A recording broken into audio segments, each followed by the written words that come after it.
xam ne yéenay ànd ak ñun ci seen YouTube bii di ëttu xam-xam.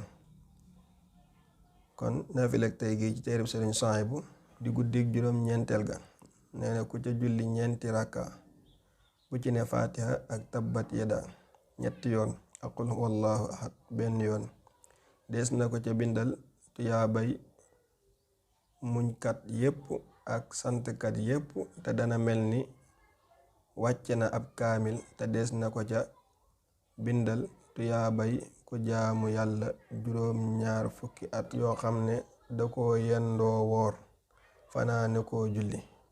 ku ci bëgg ay leeral nag nga dem ci téereb Sëriñ Suhaybu bi di Qurratul Ayni.